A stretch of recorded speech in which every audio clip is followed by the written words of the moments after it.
Olá, meus amigos, muito bom dia. Sou o Dr. Antônio Martins de Farias. Sou contador, sou advogado, moro aqui em Santa Cruz de Capibaribe.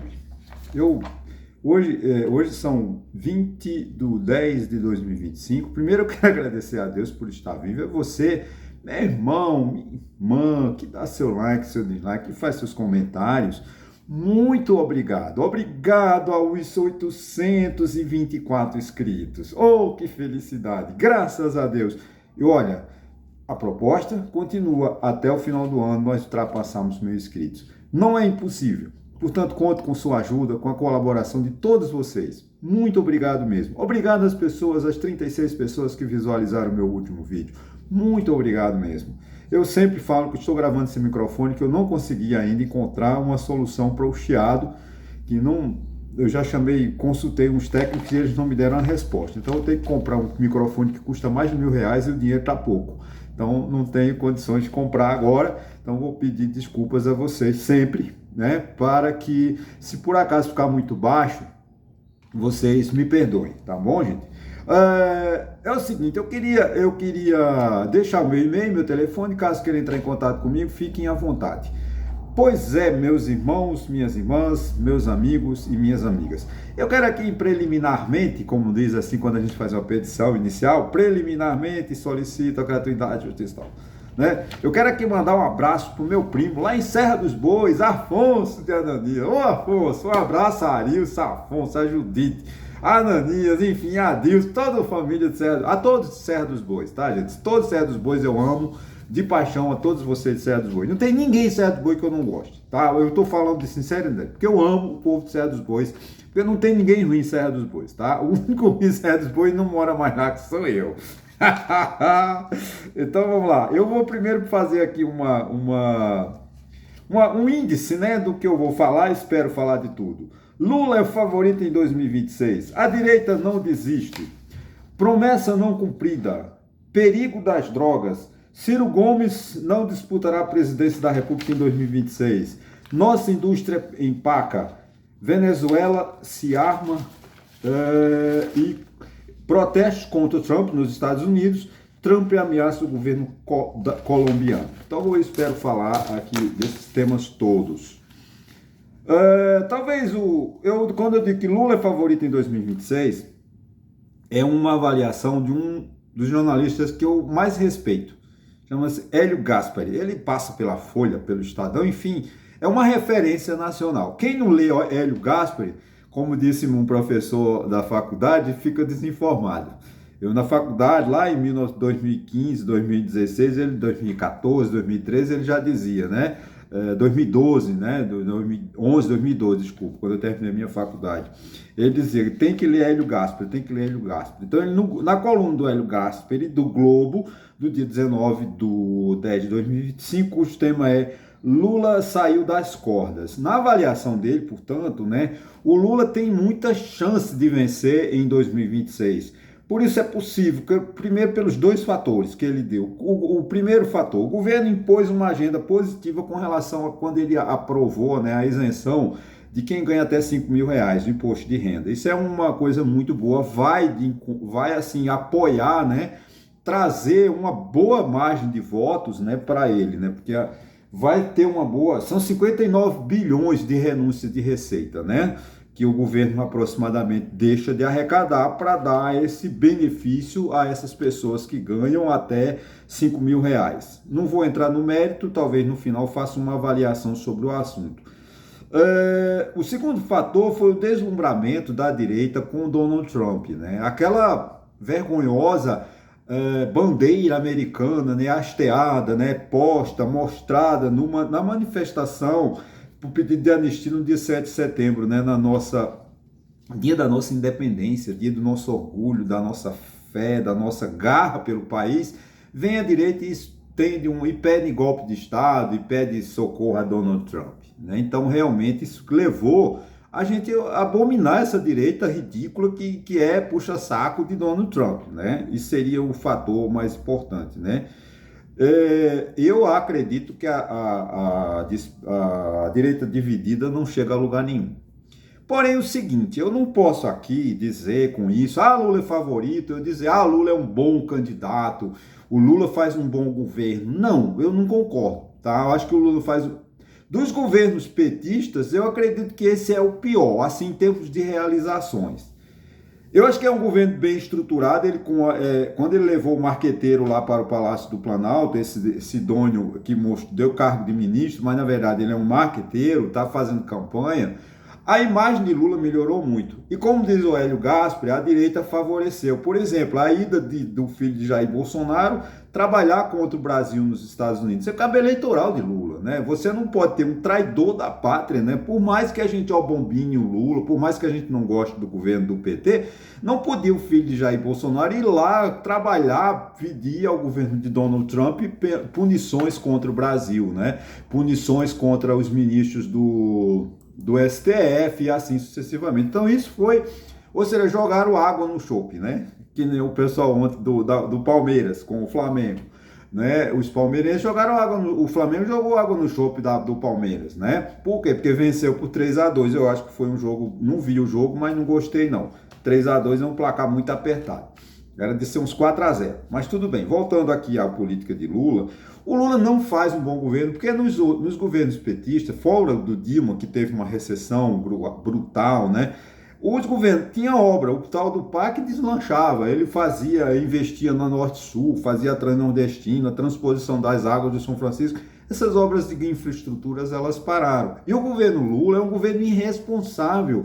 Quando ele joga dinheiro no mercado, é Bolsa Família, é Vale Gás, é de isenção de imposto de renda, aí obrigando ao Banco Central a aumentar a taxa de juros.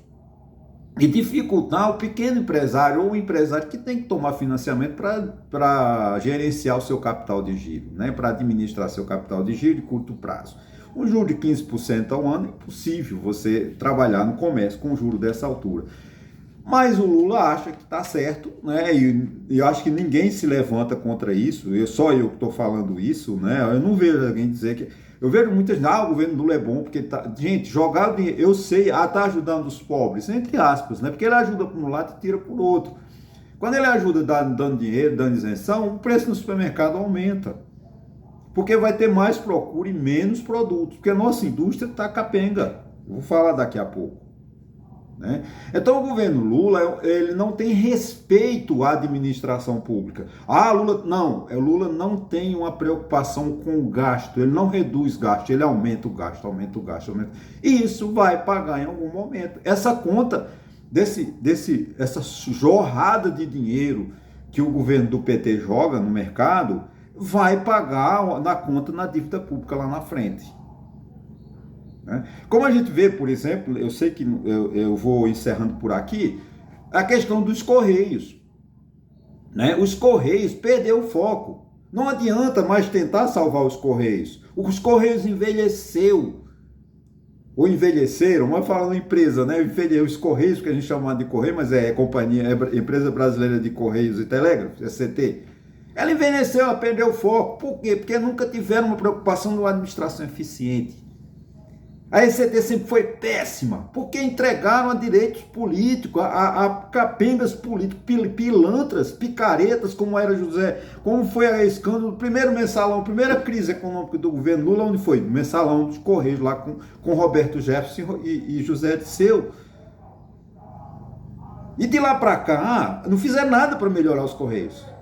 No comércio eletrônico, vocês desculpem o barulho, que eu não vou conseguir evitar, vamos vendendo água, né? Até perdi o raciocínio, mas você vê, o Correio com esse comércio eletrônico era para estar eficientíssimo, ganhando muito. Você vê, gente, tem um bairro aqui, um quilômetro de distância do centro da cidade, os Correios não entregam, onde eu moro, aqui no Oscarzão, e não é uma favela, é um bairro onde tem pessoas ricas, pessoas, menos eu, né? Mas tem muita gente bem de vida aqui, é um bairro, só que é um bairro ainda que não foi, a prefeitura não lembrou dele. É na divisa com Taquaritinga do Norte, a prefeitura de Santa Cruz esqueceu do Oscarzão. Tem uma rua ou duas calçadas, outras para calçar, mas somente calçamento não resolve. Tem que dar IPTU para as pessoas que não têm legalização dos imóveis. Quer dizer, tem uma série de coisas que a prefeitura devia fazer. Por exemplo, tem um vereador, queria conhecer o líder político daqui para pedir a ele sei lá, um prédio, uma casa, onde a gente fosse uma associação, para a gente reunir essas pessoas, conversar, dar palestra. Eu me proponho até prestar serviço de assistência à advocacia, por exemplo. Orientação, não vou, mas eu dou orientação, como se faz um divórcio, como que resiste um filho. Né? Eu me proponho a fazer isso.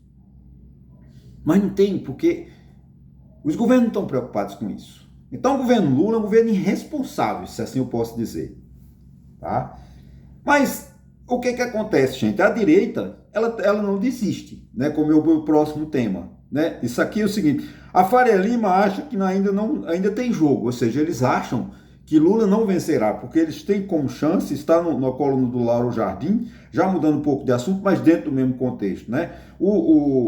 Isso o Lauro Jardim, que é um outro grande jornalista do O Globo, diz o seguinte, no dia 19/10/2025, portanto ontem, ele diz assim, ainda tem jogo, né, o título. A escolha, porém, recai sobre Tarcísio de Freitas. Ou seja, o Tarcísio de Freitas é o candidato da direita, não tem jeito. E eu não sei se Tarcísio de Freitas tem gabarito para disputar essa eleição em 2026, porque ele está desmoralizado, ele está fraco, ele não tem um discurso, ele não tem o carisma que tem do presidente Lula. As privatizações que ele está fazendo em São Paulo, eu acredito que não vão trazer voto. Tem uma direita forte em São Paulo? Tem, mas eu acho que Tarcísio de Freitas não conseguirá. Então, mas pode ser que surjam outros candidatos, porque ainda nós estamos a um ano das eleições, né? E pode ser que tudo mude. Até lá, como dizia o velho Magalhães Pinto, não sei se essa frase é dele, diz assim, que a política é como nuvem, quando a gente olha para ela, já não está no mesmo lugar. Eu acho que se o Magalhães Pinto dizem que era um político, eu conheci o Magalhães Pinto, pessoalmente passava em frente, ele ficava em frente ao Banco Nacional, que o banco que faliu, né, do governo de FHC, né, e estava sempre Magalhães Pinto lá na Avenida Rio Branco. E ele junto com Roberto Campos, que é o avô desse ex-presidente do Banco Central, Campos Neto, né? Vamos lá. Então, o governo Lula tem, né, essas desvantagens, como eu falei, né, não tem responsabilidade, o nosso déficit é monstruoso. Gente, o Brasil não pode fechar com déficit, o Brasil tem que cortar gastos, mas é o que se apresenta. As duas candidaturas, não tem outra candidatura que eu acho que desponte, a não ser Tarcísio e Lula. Fica por aqui e eu vou passar para outro assunto. Dentro ainda do PT, promessa não cumprida. Em 2023, Lula prometeu acabar com a fila do INSS. Também é de Hélio Gaspari, no Globo, né? Estamos no final de 2025 e a fila chegou a 2.600.000 vítimas e não tem um programa para acabar com essa fila. Tem que fazer concurso para o INSS, tem que diminuir a burocracia, tem que fazer, mas não vai fazer. Principalmente esse ano não vão fazer mais, que já acabou, o ano que vem ano de eleição, não tem concurso, só lá para 2027, 2028, talvez eles pensem em melhorar a situação. Não vai melhorar, a administração pública está um horror. Em todos os setores, não é só no INSS não, em tudo, a administração pública está em horror, um horror. Essa é a grande verdade. Perigo das drogas. Gente, todo mundo sabe que drogas é um perigo, essa juventude, e aí idosos também usam droga, infelizmente, né? Mas eu estou aqui, esse estado dos Estados Unidos, né? Em 2024, mais de 80.000 americanos morreram em virtude de overdose. Né? O Estadão, edição de ontem, 19/10/2025, guerra ao terrorismo vira guerra contra as drogas, né? Por isso que a metade dos americanos, né, apoia essa guerra do Donald Trump, entre aspas, contra os traficantes de drogas, né, os narcotraficantes. Né, porque é uma lástima, né? 80.000 pessoas nos Estados Unidos em 2024. Imagine no Brasil, né, que a grande quantidade de droga no Brasil é muito grande, né? O tráfico de droga, a pirataria, a falsificação, que ninguém fala mais, né? Dos embriagados pelas bebidas, dos contaminados pela bebida contaminada, que é uma indústria da falsificação. O Brasil é uma indústria de falsificação, não adianta a gente negar isso, né? Tudo se falsifica no Brasil, né? Não é remédio, é bebida, é roupa, é calçado, né? É camisa do Flamengo, as camisas dos times, né? Se os times, por exemplo, você vai na camisaria, na loja do Flamengo, uma camisa é R$900, mas você compra 25 na feira aqui de Santa Cruz. Eu não compro, né? Eu tenho uma camisa do Flamengo, mas eu não compro. Porque se eu não comprar a original, eu não posso comprar. Porque eu acho que eu não ajudo o Flamengo comprando a camisa do Flamengo por R$ 25, que ela é falsificada. Da mesma forma do Corinthians, do São Paulo. Mas no Brasil tá cheio de sapatos, bolsas, tudo se falsifica no Brasil. Isso é uma realidade, né? Não adianta a gente. Isso é falta de educação, é falta de patriotismo, né? As pessoas preferem pagar pequeno, pagar pouco, mas sabe que é pirataria, mas compra. Infelizmente, é assim, né? Em todo lugar tem as feiras do Paraguai. Atribuímos, já falei em vídeos aqui, que a gente atribui ao Paraguai a falsificação, mas o maior falsificador de produtos no mundo é o Brasil. Depois da China. A China agora tomou um rumo, né? É outra história, né? Falar da China é outra história. Vamos lá, agora sim. Ciro Gomes não disputará a presidência da República em 2026. Ciro Gomes saiu do PDT, partido do ex-governador Leonel Brizola, e atualmente dirigido por Carlos Lupe, ex-ministro da Previdência Social do atual governo Lula, né? Ciro já anunciou que se filiará ao PSDB e disputará o governo do Ceará. Eu aqui tenho uma opinião, essa opinião é Antônio M. Farias, tá? Que diz: é uma perda muito grande o Ciro desistir de disputar a presidência da República. Você concorde ou não concorde, não vou entrar no mérito. Tá? É uma pena, porque o Ciro Gomes, eu não entendi por que a elite não quis Ciro Gomes. Ciro Gomes não é de esquerda. Tá? Ciro Gomes não é de extrema direita. Ciro Gomes é do centro. Mas o Ciro Gomes é a única pessoa preparada para ser o presidente do Brasil. Vocês me desculpem, não tem. Pode procurar. Eu não estou dizendo com a expertise de Lula, tá, gente? Lula já governou o país desde 2002, né? Sei lá quantos anos a gente está com o governo do PT, sempre com a orientação de Lula. O Lula nunca saiu do governo Dilma, né? O Lula sempre esteve atuando, né? Mas Ciro Gomes é uma pessoa muito preparada e uma pessoa muito competente. Então é uma pena, já que a gente não quer Lula, as pessoas que não queriam Lula ou que não querem, não podiam querer Ciro. Mas não, também o bolsonarismo arrasou com o Ciro. Destruíram o Ciro para ficar no segundo turno, né? Mas o Ciro é uma pessoa muito competente. Tomara que ele faça seja eleito lá no Ceará, faça um bom governo. Agora, é uma pena porque nós perdemos uma pessoa. O Ciro, eu acredito que ele não vai deixar, mas o Ciro pensa o país, pensa o projeto do país. O Lula é competente também, mas o Ciro Gomes é uma pena que Ciro Gomes não seja candidato à presidência da República, porque é hoje, né, dia 20 de outubro de 2025, a única pessoa da direita ou do centro, né, que só te chamou, não sei se Ciro é de centro, que ele é do PSDB, mais ou menos de centro, tá? Competente para enfrentar o Lula e para ter um governo honesto, um governo bom, um governo competente. Porque precisa no Brasil um governo competente. Eu não estou dizendo, o Lula é incompetente? Não, mas o Lula é populista. O Lula vai aonde tem eleitor. E o Brasil precisa de cortar na carne as despesas, as obras paradas, sabe? Há uma reforma tributária, porque essa reforma tributária que fizeram, isso é para enganar. Não vai resolver o problema do país. Que entra em vigor agora em 2026, parte em 2026 até 2073. Eu não vou estar vivo para... Porque não vai vigorar, eles vão reformar isso. Porque a confusão é grande, o aumento da carga tributária piorou com essa reforma tributária. Vai reduzir. Não vai não, apesar de ser o imposto. O imposto seletivo vai ser um caos. Porque o imposto seletivo, o governo tirou o IPI, deixou o IPI só para a Zona Franca de Manaus e criou esse imposto seletivo, que a arrecadação vai ser para os estados, municípios e União. O governo, um imposto de competência. Gente, o fato gerador dele é complexo. Tudo vai ser tributado, apesar onde vai ser tributado, tem o anexo 1, anexo 6 lá da lei, né, 214, vai ser uma confusão e um aumento da carga tributária. Mas, infelizmente, né, eu não posso fazer nada sozinho, é o povo brasileiro. O povo brasileiro tem que ficar atento às eleições de 2026. Mais uma vez eu digo, eles não estão interessados na presidência da República. A direita está interessada na maioria no Senado Federal para perseguir o Poder Judiciário, implantar uma ditadura de direita. Como eu falei, Quando só tem um poder, quando enfraquece um dos poderes, é uma ditadura. A democracia, ela tem que existir os três poderes harmônicos entre si, legislativo, executivo e judiciário. Né? Uma situação aqui, nossa indústria empenca, ela não cresce. Né?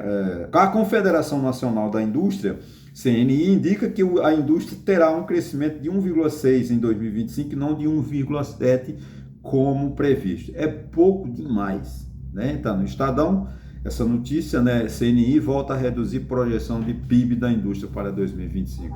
Gente, o Brasil está amarrado.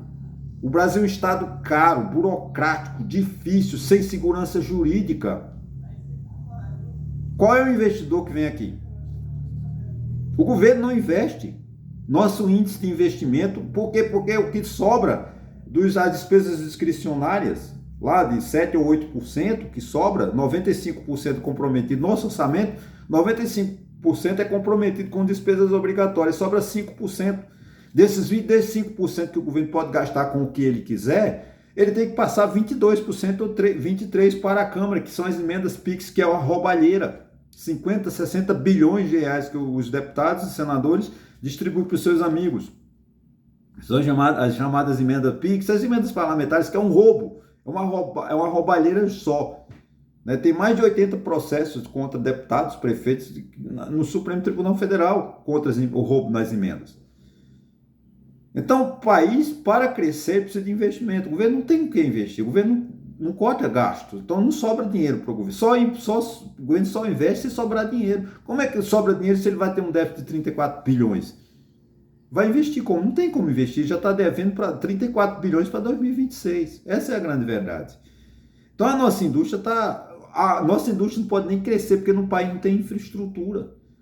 O país não investe em infraestrutura. Quando é que o Brasil está investindo em infraestrutura? Nada. Não tem uma obra que ferrovias. Gente, nenhum país do mundo consegue se desenvolver sem ferrovia. Isso é assunto para um novo vídeo. Mas nós não temos ferrovia no Brasil. Que eu posso até fazer um vídeo sobre isso. Né? Infelizmente. Então o país vive uma mamorra. A indústria não cresce, isso não gera emprego, não gera receita para o nosso país. Nosso país vai ser sempre pobre, sempre atrasado, sempre dependendo do capital internacional, sempre dos empréstimos para a gente sobreviver. Né? Vamos lá, Venezuela se arma. Segundo o ditador Nicolás Maduro, a Venezuela já tem um plano de defesa contra os Estados Unidos. Né? Eu me lembro, viu? Tem uma foto de um país desse aí que se armou com uma faca. Né? Imagina, a maior potência militar do mundo, o cara vai defender com uma faca ou com uma espada. É uma piada, né?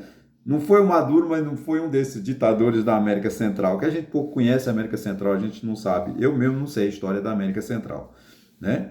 Maduro disse que tem um plano de defesa contra a ameaça dos Estados Unidos. E esse plano foi acionado em todos os estados da Venezuela, né? A crise é grave, né? O presidente americano anunciou que a CIA já se encontra lá na Venezuela tentando, né, enfraquecer, a criar confusão para derrubar o Maduro. Né? Esta guerra preocupa muito o Brasil, pois a gente tem, né, uma fronteira de 2.000 e tantos quilômetros. Isso vai ser um problema muito sério para o Brasil se haja uma guerra civil na Venezuela. Está, né? No ICL, essa notícia do ICL, 19 de 10 de 2025, Maduro disse que plano de defesa contra a ameaça dos Estados Unidos foi acionado em todos os estados da Venezuela. Protesto contra Trump. Eu vou gastar aqui uns 5 minutos. Os americanos foram às ruas, mais de 2.500 protestos ocorreram contra Donald Trump. Né? Eles se sentem ameaçados por falta que Donald Trump está destruindo a democracia, está sendo uma autocracia. Né? Agora ainda me preocupa dentro desse conceito, desse contexto aqui de Trump. Trump ameaça o governo do colombiano. Gente, a Colômbia, na América do Sul, é o país mais aliado dos Estados Unidos. Tem milhares, não, mas não sei quantas bases militares tem na Colômbia, né? Militares americanos na Colômbia. Então, a Colômbia sempre foi uma espécie de intermediário direto do governo americano na América do Sul. E de repente Donald Trump resolve lá. A Colômbia é aliada, como se vê, né, ameaçada de Donald Trump, né? Donald Trump ameaça Petro, que é o atual presidente da Colômbia, sob a acusação de cooperação da Colômbia com o narcotráfico. Sem maiores conhecimentos, que eu não tenho razões aqui para justificar, mas me preocupa. Por quê? Porque essa ideia de Trump, essa contra a Venezuela, eu não estou defendendo Nicolás Maduro. É um ditador, na Venezuela tem uma ditadura, tem o apoio do PT, do governo brasileiro, né? Ah, mas o governo brasileiro tem que trabalhar em harmonia com o mundo. Não, o governo brasileiro tinha que se posicionar contra a ditadura de Maduro. Mas o PT apoiou a ditadura de Maduro, apoiou a eleição de Maduro fraudada, né? Que o Maduro foi em julho do ano passado, ou julho desse ano ou em julho do ano passado, não me lembro agora, né? Acho que ele foi de julho do ano passado. Foi uma eleição fraudada e todo mundo sabe disso, mas o governo brasileiro açoitou. Mas eu não estou aqui. O que me preocupa é o seguinte: que Donald Trump está tentando montar uma espécie de. O que era lá nos anos 50, nos anos 30, 29, onde ele. O domínio da América, né? Ou seja, a América Latina do Sul é o quintal dos Estados Unidos. Então eu tenho que dominar a América, o Donald Trump está fazendo essa política de expansionista, né, de avançar sobre os países da América do Sul, e isso tira nossa soberania. Esse acordo de soberania, de respeito aos povos, está desde 1648, na Inglaterra foi feita uma convenção, um tratado, que nenhum país intervirá na soberania do outro. Isso, claro, foi desrespeitado por Donald Trump, por Putin, quando invade a Ucrânia e assim sucessivamente. Mas esses ataques, supostamente contra o narcotráfico, na Colômbia e na Venezuela, é só uma válvula de escape, é uma mentira. O que ele quer é criar uma confusão na América do Sul. Essa punição, por exemplo, dos Estados Unidos ao Brasil também não é uma política correta. Né? Claro que teve a mão do traidor da pátria, né, que é o filho de Jair Bolsonaro, que através do Marcos Rubio, né, aplicou a Lei Magnitsky no ministro do STF, tirou vistos, enfim. Né? E agora estamos em negociação, mas isso prova um pouco do desespero, né? Acho que a gente tem que ter, a palavra certa é desespero. Nós estamos sob a ameaça de uma intervenção, né, do americano. Chega aqui, derruba o governo, chega na Colômbia, derruba o governo, chega na Venezuela. Não, gente, não é assim. A soberania dos povos tem que ser respeitada, né? Como eu falei, como a gente, durante a ditadura militar, nós fomos perseguidos, que quem pensava contra a ditadura militar era perseguido, era preso, era torturado, era morto. Mas a gente encontrou saída, o Brasil encontrou uma saída, né? O presidente Geisel disse que dava abertura, depois o presidente Figueiredo, com toda a sua ignorância, disse: eu prendo e arrebento se ninguém deixar a democracia prevalecer. E de certo ou errado, os militares entregaram ao o Brasil a democracia, com a eleição de Tancredo Neves lá em 85, né? Pena que o Tancredo Neves não sobreviveu para contar a sua história, mas tivemos o Sarney assumindo e dando o seu recado. Bem ou mal, o Sarney passamos colo, derrubamos colo, aí era FHC, Lula, Dilma, Bolsonaro, esse desastre, e agora Lula, né? Então, o nosso país tem essa coisa, né? Então, o povo de cada país é que tem que encontrar a saída. Então, eu espero que esse Donald Trump pare o fogo dele, pare de atacar a América do Sul. Isso é muito preocupante. Ok, gente? Olha, muito obrigado. Já estou 28 minutos, já ultrapassei. A você, se você chegou até aqui, meu muito obrigado. Se inscreva no meu canal, faça com que o meu canal cresça e a gente alcance mais de 1.000 inscritos até o final do ano. Muito obrigado e até a próxima.